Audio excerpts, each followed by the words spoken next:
Olá, eu sou a professora Jossana Ferreira, da Escola de Ciências e Tecnologia da UFRN, e nesse vídeo eu vou trazer para vocês uma introdução às instalações elétricas, tá? A gente vai ver um pouquinho de algumas definições, né? Vai falar um pouquinho de níveis de tensão, né, associados ao fornecimento de energia, né, assim como a potência, tá? As principais partes que compõem uma instalação elétrica, né? A gente não podia deixar de falar das normas, e a gente vai focar aqui nas normas para o fornecimento em baixa tensão, tá? E por fim a gente vai ver as etapas, né, que compõem aí um projeto elétrico. Mas então, o que são instalações elétricas, né? Uma instalação elétrica é um conjunto de partes elétricas e não elétricas, né, que são essenciais para o funcionamento de um sistema elétrico, né, ou de uma parte dele, né. Quando a gente fala elétricas e não elétricas, né, você pode pensar no eletroduto, né. O eletroduto, que popularmente é conhecido como conduíte, ele é uma parte não elétrica, né, mas que é realmente essencial ao funcionamento, né, de uma determinada instalação, né. Mas e o que é um sistema elétrico, né? O sistema elétrico, ele é um circuito, né, um conjunto de circuitos, né, que são realmente essenciais para o suprimento de uma determinada carga, né? Esse sistema elétrico pode ser de uma região ou pode ser de um país, né? Como a gente ouve muito comumente o sistema elétrico brasileiro, né? Então, o sistema elétrico brasileiro, né, ele é composto por diversas partes, né, que englobam desde a geração, né, passa pela transmissão e vai até a distribuição, né, porque todo esse caminho é necessário para atender as cargas, né? Então, esse seria o nosso sistema elétrico, né? Mas a gente pode pensar em um sistema elétrico de uma maneira mais local, né? Em uma cidade, em um determinado complexo industrial, né? Enfim, desde a gente pode falar em sistema elétrico, né? Desde o instante que a gente está gerando essa energia até o ponto onde a gente está entregando essa energia a uma determinada carga, tá? Bom, em relação aos níveis de tensão, né? Quando a gente fala de corrente alternada, né? Porque para corrente contínua esses níveis mudam, mas como a gente vai trabalhar com corrente alternada, né? Eu quero mostrar isso para vocês. Se a alimentação vai até 50 volts, né? Então esse nível de tensão é chamado de extra baixa tensão, assim como de 72,5 kV até 242 kV, a gente chama de alta tensão, né? Estou mostrando aí para vocês a relação. Mas para a gente aqui, o que vai importar mais, né, por hora, é justamente o fornecimento em baixa tensão, que é onde nós aqui no Nordeste nos encaixamos, né? Que a gente recebe o nosso fornecimento em 220 volts, né, que se encaixa aqui entre 50 e 1000 volts, tá? Então, a gente vai focar aí na baixa tensão, né, como suprimento de tensão, certo? E como é que é caracterizado esse suprimento de tensão, né? Então, a gente sabe que dependendo do tipo de carga, né, a gente pode ter uma instalação monofásica, bifásica ou trifásica. Aqui em Natal, né, no estado, na verdade, como a gente recebe 220 volts, a tensão entre a fase e o neutro, então a gente não tem a necessidade de receber bifásico, né? Ou a gente trabalha com monofásico, ou dependendo da potência, se for bem elevado, a gente precisa que esse fornecimento seja feito em trifásico. Então, no caso monofásico, né, cada residência, né, que é o mais comum, recebe uma das fases e o neutro. No caso trifásico, recebe as três fases e o neutro. E no caso bifásico, né, que é bem comum lá no Sudeste, né? Por que isso? Porque no Sudeste, a tensão entre uma fase e o neutro é 110 volts. Então, às vezes, eles precisam alimentar algumas cargas em 220 volts, né? Porque é muito comum os chuveiros elétricos lá serem alimentados em 220 volts, apesar dos equipamentos deles todos sendo em 110. Então, o que é feito? Eles têm a alimentação bifásica, aí eles ligam os seus equipamentos, que são em 110, entre tomadas, né, que tem entre fase e neutro, e o chuveiro, eles ligam entre duas fases, né? Porque se você pensar na configuração Y delta, você consegue chegar nessa relação, né? Não é exatamente 110 e 220, né? É 127 e algum em torno disso. Aí a gente tem aí fase, né? É a tensão mais elevada que eles vão fazer a ligação do chuveiro, tá? Então, esses são os tipos de fornecimento em relação à quantidade de fases, tá? Bom, e como é que a gente vai saber qual é o tipo de fornecimento, né? Como é que eu vou definir se uma residência vai ser monofásico, trifásico, né? Ou até lá no Sudeste se vai ser bifásico. Tudo vai depender das cargas, né, que eu tenho estimadas para aquela instalação, né? Como é que seria isso? Eu vou fazer um levantamento de todas as minhas possíveis cargas. Eu vou contabilizar as tomadas, os pontos de luz, né? E vou transformar tudo isso em potência ativa, né? Quando eu fizer isso, aí eu vou comparar a minha potência ativa com a referência da COSERN, né? Que esse valor de 15 quilowatts é referência realmente para o nosso estado, né? Para o Rio Grande do Norte. Mas outras concessionárias podem adotar valores diferentes, né? Em São Paulo é adotado os valores diferentes, encaixando aí a possibilidade do fornecimento bifásico. Mas para nós aqui, o número-chave é 15 quilowatts. Então, se a gente fez o levantamento de cargas e deu lá que a nossa potência instalada é menos do que 15 quilowatts, né? Ou seja, é até 15 quilowatts, esse fornecimento ele vai ser monofásico. Já se ele exceder esses 15 quilowatts, a gente precisa ter essa instalação aí trifásica, tá? Mas se por um acaso eu tenho a minha instalação, né, com a potência inferior a 15 quilowatts e desejo ter o fornecimento trifásico, eu posso fazer a solicitação sem problemas. Mas se eu tiver uma potência superior a 15 quilowatts, né, então eu preciso realmente também fazer essa instalação aí de uma forma trifásica, tá? O suprimento aí vai ter de ser trifásico. Bom, e quais são as principais partes que compõem a instalação elétrica, né? Então, a gente sabe que da rede elétrica, né, do poste da concessionária na rua, tem um fio que liga, né, que traz essa energia do poste até a nossa residência. Esse caminho aí, esse fio, é o que a gente chama de ramal de ligação, tá? Aí está representado por um fio, mas né, no caso do fornecimento monofásico, a gente tem dois fios, a fase e o neutro, tá? Bom, e aí ela chega num poste que está né, na nossa casa, e esse poste a gente diz que é o nosso ponto de entrega, né? Ou seja, é o ponto a partir do qual a concessionária entrega a energia para nós, tá? Então, esse ponto de entrega, né, no caso monofásico, vai receber aí, como eu mencionei ainda há pouco, a fase e o neutro. Bom, aí assim que a energia chega na sua casa, ela tem de passar pela medição, né? Então, o primeiro ponto de parada aí vai ser o medidor, certo? O medidor aí por norma, ele tem de ficar visível, né, para quem passa na rua, para que eles possam fazer essa medição, essas verificações sem problemas, né?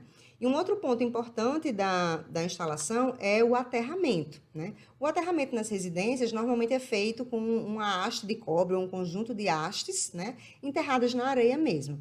Por que é importante o aterramento, né? Por causa da proteção que ele vai oferecer, né, para a sua instalação. Então, a partir do aterramento, vai sair o condutor neutro, né? O condutor de proteção, né? O condutor terra. Então, o que acontece? Aqui chegou no seu medidor uma fase e um neutro, né? No caso da instalação monofásica, e vem aqui do aterramento mais um condutor, que é o condutor de proteção. Então, quando ele sai do medidor, né? Que vem vai entrando na sua casa, né? Então, aqui eu já tenho 3 condutores, né? A fase e o neutro que veio da concessionária e mais a proteção que veio do seu aterramento.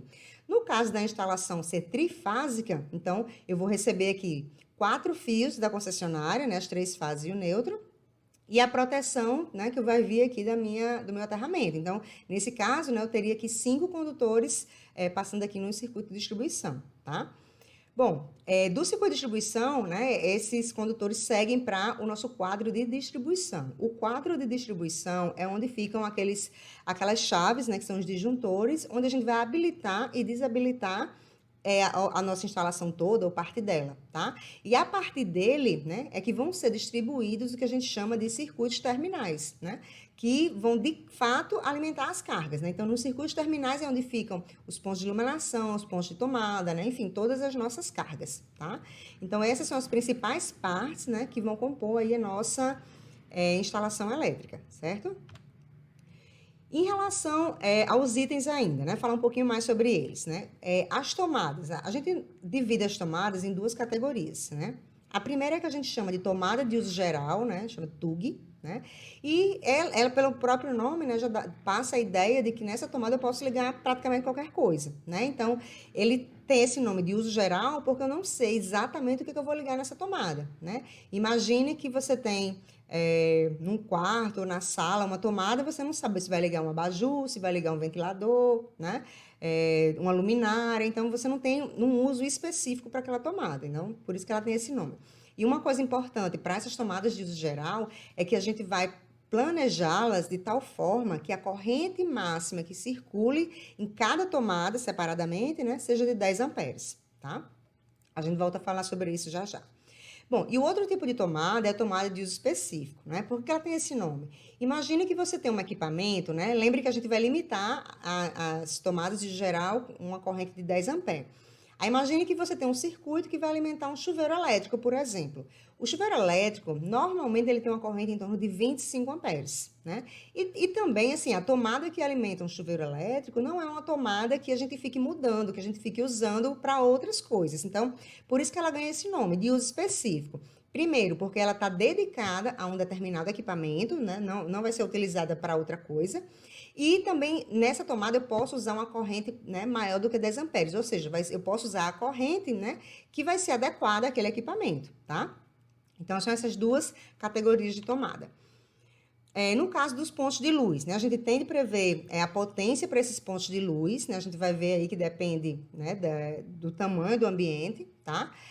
E também os dispositivos de proteção, né? Os comuns, né? São fusíveis, disjuntores diferenciais residuais, e o aterramento também faz parte, né, da proteção.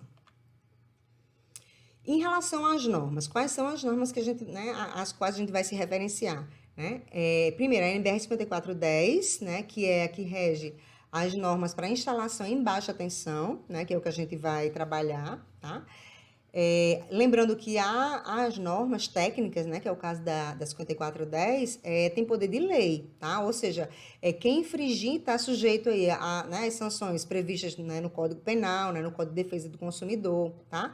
E a norma, né, vocês vão observar que ela sempre vai estipular os valores mínimos necessários, tá? Ou seja, eu cheguei à conclusão, baseado nas minhas dimensões, que a iluminação em um determinado cômodo tem de ser no mínimo, tantos volt-ampere de potência, né? Mas não quer dizer que eu não possa colocar mais, né? Eu não posso deixar de atender o mínimo, ou seja, eu não posso colocar menos do que o que a norma prega. Mas eu posso adicionar, né, acrescer aí esse valor caso eu julgue ser necessário, tá? E outra norma que a gente também pode utilizar, que é a NBR 5444, né, que ela traz a simbologia, né? Ou seja, como é que você vai desenhar na sua planta, né? Os símbolos de tomada baixa, tomada alta, interruptor paralelo. Então, ela traz aí um detalhamento, né, de como você deve usar esses símbolos, tá? Então, essas duas normas a gente vai ter disponível para trabalhar com os projetos de instalação. Bom, e o que é projeto elétrico, né? Que é o que a gente vai tratar das etapas, que a gente vai tentar reproduzir, né? Na verdade, quando a gente precisa, né, dimensionar e posicionar, né, alguns componentes elétricos para que a gente consiga suprir uma determinada carga, né? Isso a gente está fazendo um projeto elétrico, né? Agora, a gente não pode perder o foco em quê? Na segurança, né? Realmente, a gente tem que pensar sempre num projeto seguro, né? Essa é a primeira regra, e por isso que a gente tem a norma, né? Para garantir que os projetos sejam seguros, né? Que a segurança das pessoas sempre deve estar em primeiro lugar, tá? Então é isso, seria realmente como a gente vai dimensionar e alocar esses componentes para que a gente consiga ter uma instalação elétrica, né, adequada, segura e eficiente, certo? Bom, em relação às etapas do projeto elétrico, né? A gente vai começar com a análise da planta, né? Então, com a planta baixa na mão, aí eu vou ver as dimensões dela, vou ver a que aquela instalação se destina, né? Porque imagine se a gente for fazer um projeto elétrico por exemplo, um escritório de advocacia, né, pode ser diferente de uma clínica de odontologia, né? A clínica de odontologia tem alguns equipamentos, pode necessitar de uma potência, né, bem mais elevada, então a gente pode fazer uma coisa mais dedicada, mais direcionada ao uso, né? Então, para isso é importante que a gente tenha uma noção da utilidade daquele espaço, tá? Bom, aí o próximo passo, né, que a gente vai fazer vai ser definir os pontos de iluminação, né? E de tomada, né? Então, isso a gente vai usar um quadro que a gente chama de cargas, né? Quadro de cargas, a gente vai... É uma tabela, na verdade, que a gente vai partir das dimensões dos cômodos, né? Área e perímetro, e a gente vai ver as regras para determinar esses pontos de luz, esses pontos de tomada, certo? Quando eu fizer isso, ou seja, quando eu conseguir alocar todas as minhas cargas, né, de luz e de tomada, né, aí o que que eu vou fazer? Eu vou ver qual é a minha potência total, minha capacidade de potência total, que é o que a gente chama de potência instalada, né, de capacidade de potência instalada. Quando eu fizer isso, né, eu vou tentar transformar tudo para watts, para potência ativa, né, e vou lembrar daquela regra lá da Cosern, né, vou ver se é até 15 kW ou se é mais de 15 kW. Se for até 15 kW, a minha instalação vai ser monofásica. Se for mais, vai ser trifásica, tá? Aí, bom, já fiz isso, né? Minha próxima etapa vai ser montar uma tabela onde eu vou dizer em cada circuito terminal que carga vai levar vai naquele circuito, né? Lembra daquele quadro de distribuição, onde a gente tem os disjuntores? Então, cada disjuntor, eu tenho um disjuntor geral e tenho os disjuntores terminais. Cada disjuntor terminal, ele vai habilitar um determinado trecho. Então, eu preciso dizer cada trecho dele vai ter que carga, né? Um determinado disjuntor vai ter as tomadas da sala e dos quartos. Outro disjuntor vai ter a iluminação da cozinha, da área de serviço e dos banheiros. Então, realmente assim, a gente vai ter que definir o que vai ter em cada circuito, tá? E também a gente vai precisar definir, a gente faz nessa tabela, inclusive, a proteção que vai ser utilizada, né? A gente tem de dizer, se é um disjuntor termomagnético, se é um disjuntor diferencial residual. Fusível a gente não usa mais, mas, enfim, né? A gente vai precisar definir como é que vai ser essa proteção, tanto a geral quanto as específicas de cada circuito terminal. Bom, fazendo isso, aí eu vou partir para a minha planta baixa, né? Eu vou pegar o desenho da planta baixa e vou desenhar ali quais vão ser os caminhos que os fios vão ter dentro daquela instalação. É como se fosse, você vai fazer um roteiro para quando o eletricista pegar essa planta, ele saber exatamente quantos fios passam em cada eletroduto, por exemplo, né? Onde vai estar posicionado cada tomada. Então, é um mapa para ele conseguir reproduzir aquilo na prática, certo? E essa planta, ela precisa ter uma legenda, isso é obrigatório, né? Por mais que você use a simbologia que esteja na norma, mas toda planta tem de ter, no mesmo espaço, tem de ter a legenda, né? Isso é importante, tá? E a gente vai precisar também desenhar esse quadro de distribuição. Eu tenho de dizer, tais fios entram aqui, aí tem esse disjuntor termomagnético, DR, aí sai daqui tais fios, vão para tais outros disjuntores, que são os terminais, e daqui sai tais fios. Então, eu tenho de fazer esse desenho para o quadro de distribuição também, tá? E por fim, né, todo projeto elétrico a gente precisa fazer a listagem do material necessário, né? Uma lista de compras mesmo. Vou precisar de tantos metros de fio, tal espessura. Vou precisar de tantos pontos de tomada de 3 pinos, né? Para tal corrente, né? Então, eu tenho que realmente especificar tudo que eu vou precisar. Esses pontos que estão mais escuros, em azul, né? Eles são os que a gente vai ver nesse vídeo ainda, né? Vou dar continuidade. E o que está em cinza, a gente vai ver na segunda parte da aula sobre instalações elétricas, tá? Com exceção dessa listagem do material, que a gente não vai precisar fazer nesse momento, ok? Bom, aí falando um pouquinho da análise da planta, né? Então, eu já mencionei que a gente precisa identificar para que aquela instalação, né, se destina, né? Para que a gente possa fazer um projeto mais adequado, né? Sem deixar de lado as especificidades da aplicação, né? Aí, nesse ponto, o que eu vou fazer? Eu vou já criar uma tabela, né? Onde a primeira coluna seriam os cômodos, né? Quarto 1, quarto 2, sala, cozinha, área de serviço, banheiro tal, banheiro, né? Enfim, vou determinar os cômodos, faço isso com todos.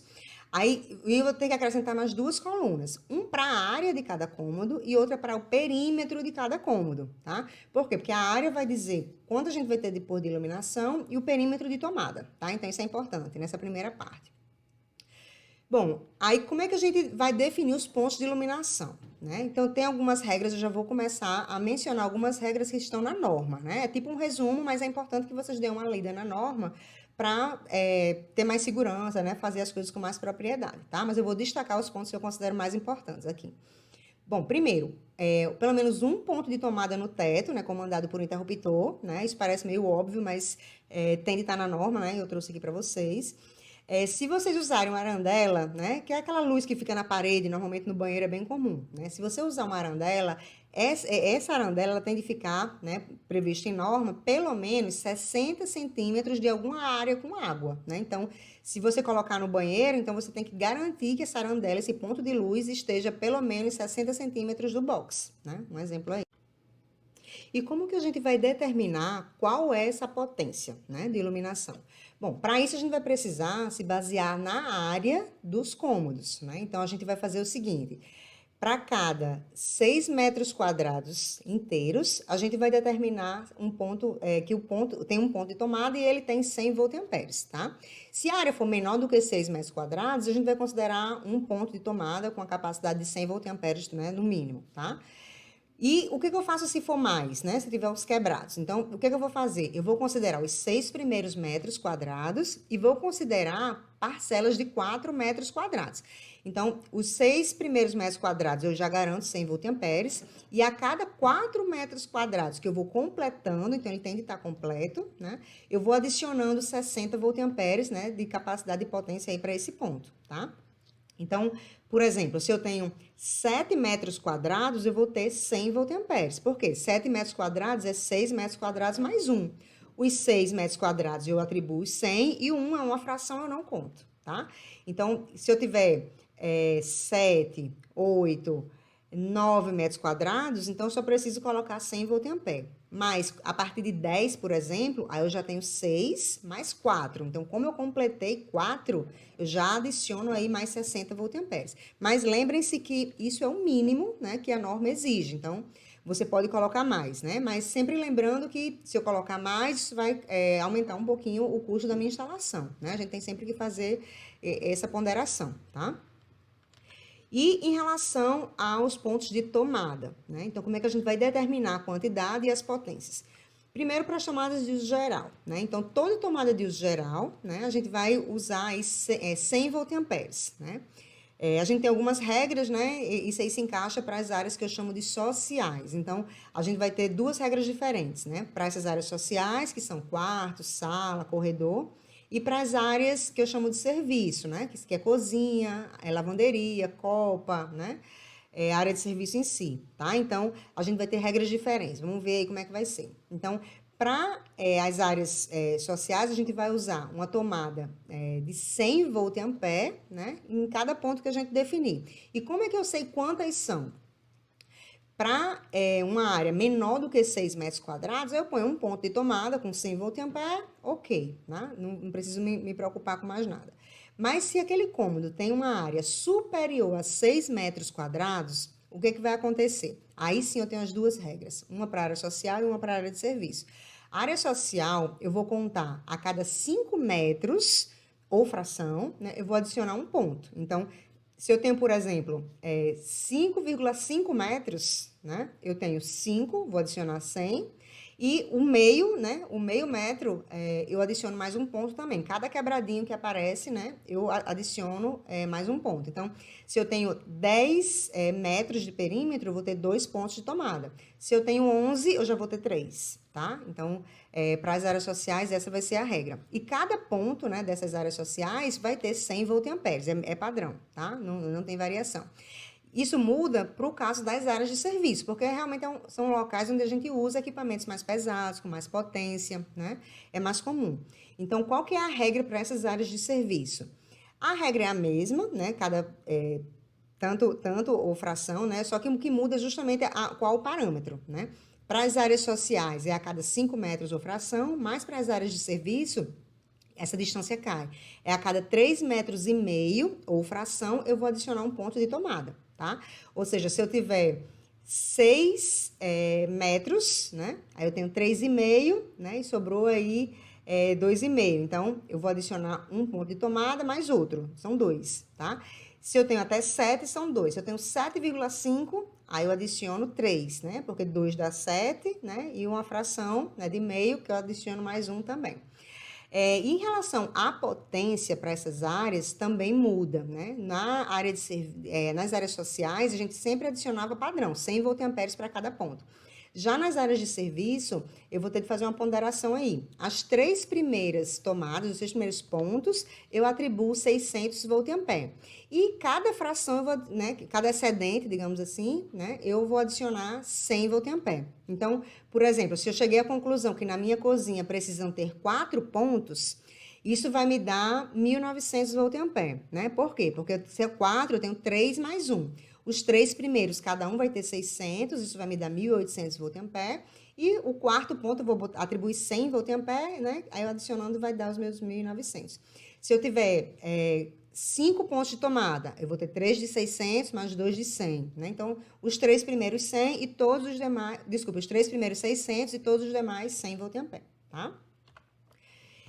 Em relação às tomadas de uso específico, né? Ela é mais simples para determinar porque a gente vai depender simplesmente do equipamento, né? Então, eu vou olhar qual é a potência do equipamento e vou determinar a corrente relativa àquela potência necessária para suprir aquela carga, tá? Então, realmente não tem muita coisa para definir no caso da tomada de uso específico. Agora, eu só tenho de observar que uma vez usando a tomada de uso específico, ela tem de ficar em um circuito exclusivo, ou seja, no meu quadro de distribuição eu vou ter uma chave, um disjuntor exclusivo para ligar e desligar aquele circuito, tá? Além do disjuntor geral, né? Certo? E como é que eu sei o tipo de suprimento, né? Que a gente vai precisar levantar as cargas para ver se vai ser monofásico ou se vai ser trifásico. Como é que eu vou fazer isso? Notem que as regras que eu estou passando para vocês, né, que é o que está na norma, tudo em função de volt e ampere, de potência aparente, né? E a minha regra lá da COSERN é em função de potência ativa. Então, eu tenho de fazer essa transformação aí de potência aparente para potência ativa para conseguir somar tudo e ver se dá mais ou menos do que 15 kW, tá? Então, o que a gente vai fazer? Eu vou ter de considerar os fatores de potência, né? Então, para os circuitos de iluminação, né, os pontos de tomada, ou os pontos de luz, né, eu vou considerar um fator de potência igual a 1, né? Como se ela fosse uma carga puramente resistiva. No caso das tomadas de uso geral, né, como eu ligo geralmente motores, alguma coisa desse tipo, um fator de potência comum é 0,8. Então, eu vou pegar a minha potência aparente, vou somar tudo de iluminação, vou pegar a minha potência aparente, somar tudo de tomada de uso geral, tá? Aí, eu vou fazer o seguinte, essa minha carga total, né, de iluminação, eu vou usar um fator de potência 1, então vai me dar uma potência ativa com o mesmo valor da aparente. No caso da tomada de uso geral, eu vou usar vou somar tudo, né? Vai dar em potência aparente, né? Volt e ampere. Vou usar o fator de potência 0,8 e obtenho, né, a minha potência ativa em watts. Mesma coisa para a potência tomada de uso específico, né? Normalmente os equipamentos a gente tem os valores deles já em watts, mas caso você conheça o valor em volt e ampere, você pode usar o mesmo fator de potência que a tomada de uso geral, 0,8, tá? Mas normalmente a gente, como é um equipamento específico, a gente já sabe qual é o fator de potência daquele equipamento, tá? Então, quando eu tiver tudo em potência ativa, eu vou somar, né? Vou somar minha potência ativa de iluminação, de tomada de uso geral e de tomada de uso específico. Isso aqui vai ser minha potência total, tá? Minha potência instalada, né? Baseado nesse valor, aí eu vou avaliar, né? Se por um acaso eu obtiver uma potência aí, né, até 15 kW, a minha instalação vai ser monofásica. E se for maior do que 15 kW, a minha instalação vai ser trifásica, certo? Bom, e como é que a gente vai organizar esses circuitos aí, né? Então, tem algumas regrinhas aqui que eu destaquei para ajudar vocês, mas realmente torno a chamar a atenção que é necessária a leitura na norma para que realmente fique mais claro, né? Vocês se sintam mais seguros para desenvolver o trabalho, tá? Bom, então, primeira coisa, né? A gente vai precisar prever circuitos de iluminação separados de tomada, né? Então, se eu determinei um determinado circuito, onde eu botei a iluminação da sala, então, ali eu já sei que só vai poder ter iluminação, não posso mais misturar com tomada, tá? Cada circuito a gente vai precisar fazer, na verdade, que tenha no máximo 10 amperes de corrente. Claro que aqui eu não estou falando das de uso específico, porque aí a corrente vai depender do equipamento, tá? Aqui também já tinha comentado, né, que a gente precisa prever um circuito exclusivo, né? Se eu definir uma tomada de uso específico, eu tenho que ter um circuito só para ela. Não misturar no mesmo circuito pontos de tomada de áreas de serviço, né? Cozinha, copa, lavanderia, com as áreas sociais. Então, se eu tenho um circuito com, por exemplo, tomadas da cozinha, eu não posso pôr tomadas da sala, por exemplo, junto, tá? Então, os circuitos que têm tomadas das áreas de serviço têm de ter apenas tomadas das áreas de serviço, certo? E no caso da minha instalação ter dado trifásica, né, eu vou precisar fazer um balanceamento, né, das fases, né? Como é que eu faço isso? Eu sei da minha potência total, né, trifásica, e divido por 3. Então, eu sei que mais ou menos em cada fase eu vou precisar colocar aquele terço ali, né? Então, eu preciso dizer, ó, esse circuito vai estar ligado em tal fase, esse circuito em tal fase, né? Claro que a gente não consegue deixar 100% balanceado, mas é interessante que a gente tente deixar o mais próximo possível, né, de um arranjo que a gente tenha um equilíbrio entre as fases, certo? Em relação à proteção, né? A gente não vai precisar determinar o aterramento, tá? Apesar de fazer parte da proteção, a gente não vai se dedicar a isso, tá? Mas eu estou colocando algumas coisas aqui porque vocês vão precisar determinar os disjuntores gerais, né? O geral e os disjuntores dos circuitos terminais. Então, ó, o que a norma diz em relação a isso, né? Esses disjuntores. A gente precisa ter uma proteção contra choque, né? É obrigatória em circuitos das áreas de serviço, tanto para iluminação quanto para tomada. E circuitos que tenham locais que tenham água, né? Que normalmente é banheiro, né? Chuveiro, locais que trabalhem com água, né? A gente precisa realmente ter proteção contra choque, certo? Eu vou falar um pouquinho mais de como a gente faz isso, né? Que proteção é essa, tá? Os elementos que a gente tem para fazer a proteção, né, de uma instalação elétrica, né, os mais comuns são os que estão descritos aqui, né? Primeira relação, fusível-disjuntor, né? Fusível hoje em dia nas instalações elétricas, né, quase não são mais usados, né? Realmente é uma coisa bem antiga pela praticidade, né? O fusível, ele realmente ele é muito bom, ele era muito bom para que se propunha, né? Ele tem um filamento que se passasse uma corrente maior do que a capacidade daquele filamento, o filamento derretia, ele abria e interrompia.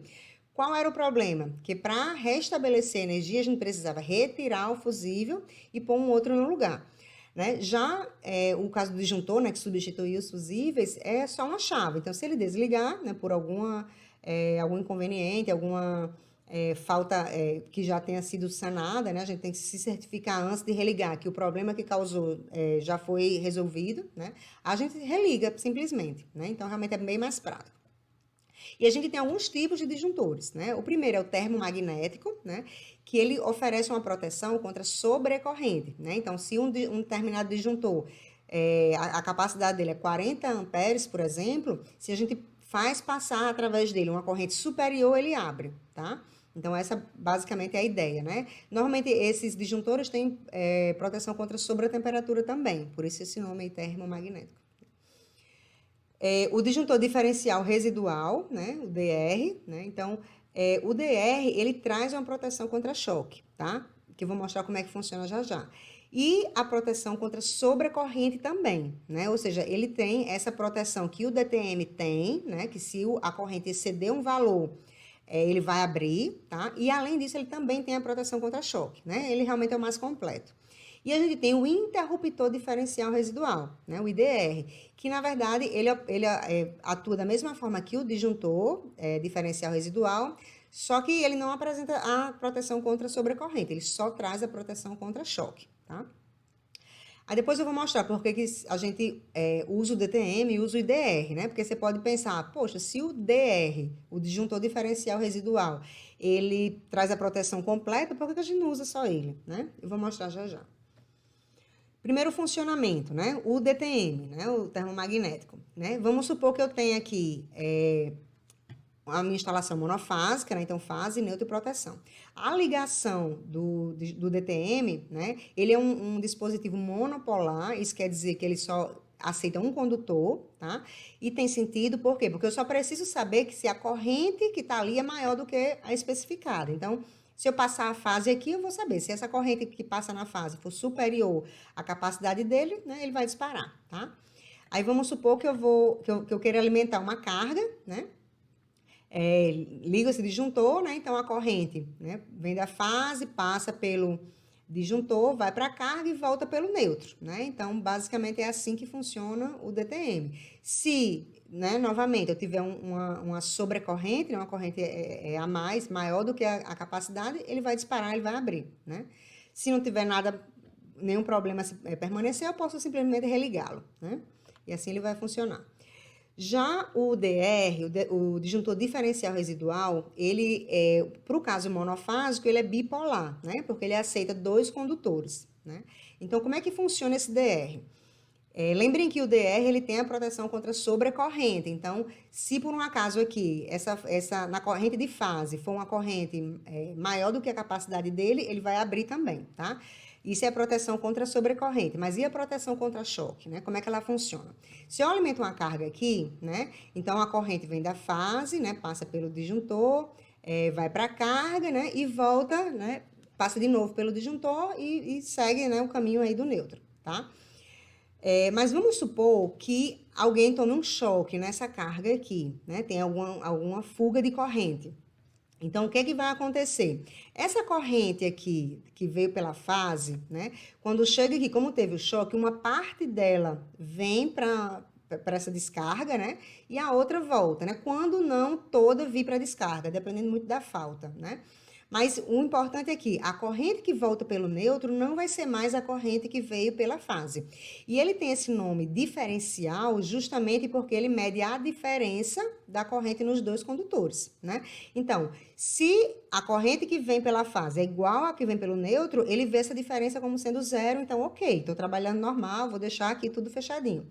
Mas, a partir do momento que ele percebe essa diferença, né, como no caso de um choque, aí ele diz, ó, essa diferença não é mais zero, então tem alguma coisa errada, vou abrir aqui esse circuito, né? Aí ele abre, né, e se tivesse alguém aqui tomando um choque, ele ia cessar na mesma hora, né? Ele ia perceber isso. Então, por isso que ele é considerado que tem essa proteção contra choque, né, além da própria proteção contra sobrecorrente, tá?